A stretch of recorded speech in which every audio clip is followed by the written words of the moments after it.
think you have a money problem. But what if your spending habits, your saving habits, your fear of checking your balance, what if all of that was programmed into you before you ever held a credit card? The way your parents talked about money, thought about money, went silent about money, may still be running your life today. And the terrifying part? Most people never realize it.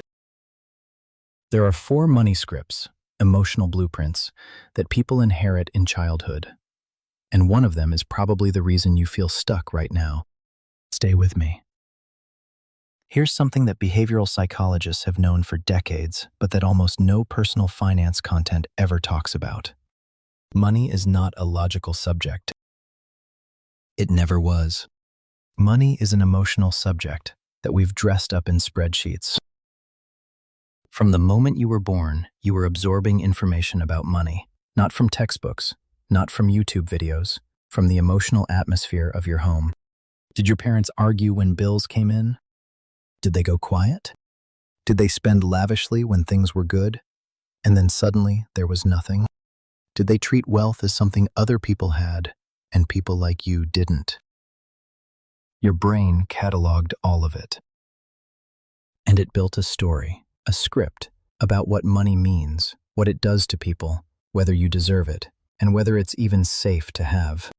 Your brain learned what money means long before you earned your first paycheck.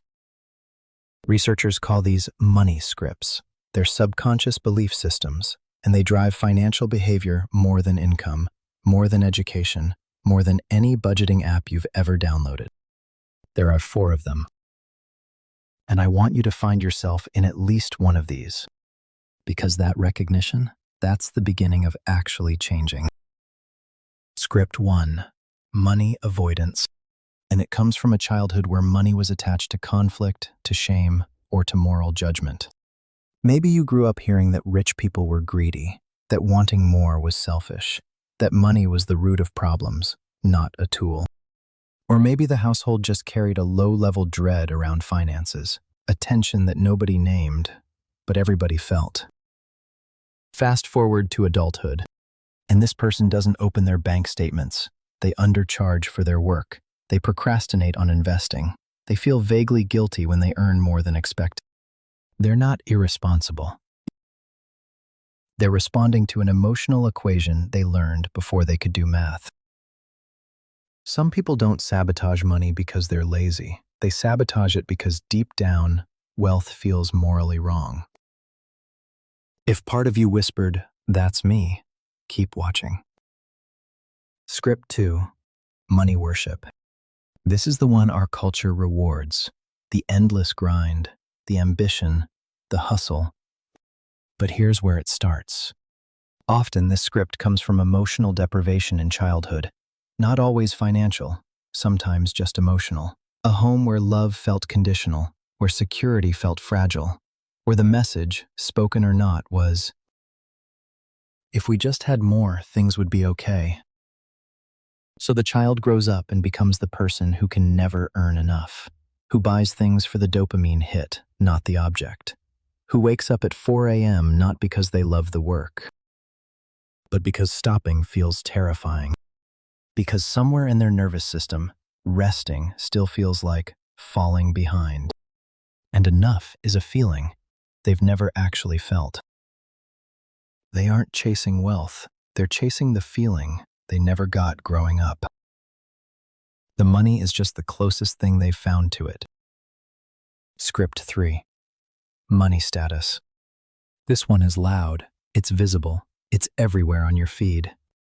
It usually starts in a childhood where approval was tied to appearance, where the family kept score with the neighbors, where how things looked mattered more than how they actually were.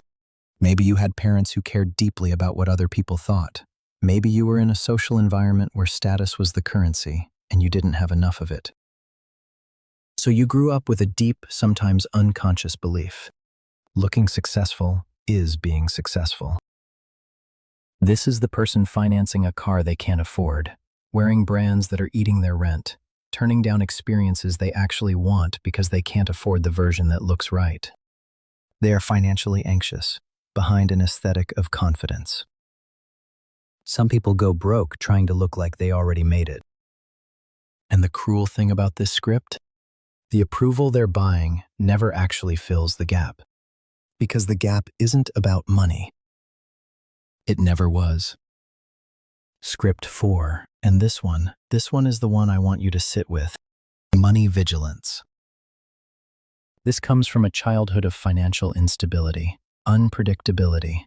Maybe money came and went without explanation. Maybe you watched a parent worry constantly, visibly, loudly. So your nervous system learned, money is never safe. Comfort is temporary. Something is always about to go wrong. And that belief made you responsible, careful. You save. You track everything. You don't make impulsive decisions. From the outside, it looks like financial health. But inside, you can't enjoy money. You can't spend without guilt. You hold back from experiences, from relationships, from your own life, because your brain is permanently braced for a disaster that stopped being likely a long time ago.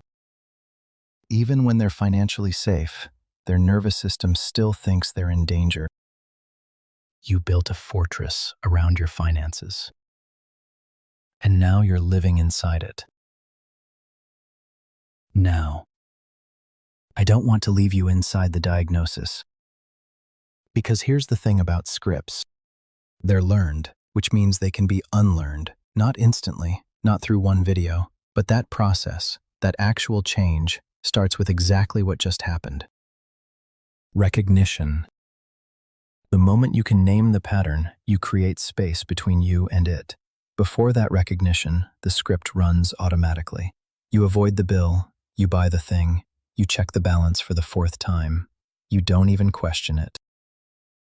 After the recognition, you see it, you can pause, and eventually, you can choose differently.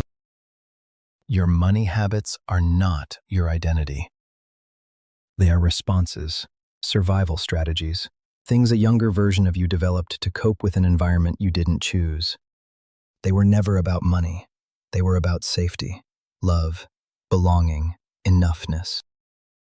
So when you try to change your financial behavior through willpower alone, through budgets and apps and discipline, and it doesn't stick, this is why.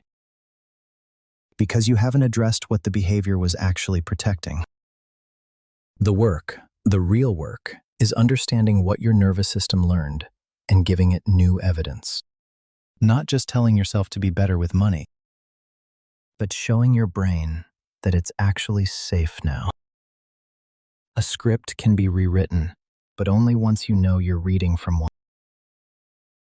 I want to say one more thing. None of this is your fault. You were a child in an environment you didn't design, and your brain did exactly what brains are supposed to do. It adapted, it found patterns, it tried to keep you safe. The fact that those adaptations are now getting in the way of the life you want, that's not a character flaw. That's just a chapter that was written without your permission. And chapters can change. I think about the people who come from families where money was always a source of fear, or shame, or silence, where nobody talked about wealth except to say they'd never have it. What does it mean to be the first person in that line who actually looks at the script?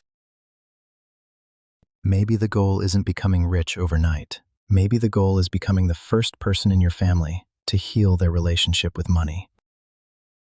That's not a small thing. That's everything. If this hits somewhere, share it with someone it might help. Take care of yourself.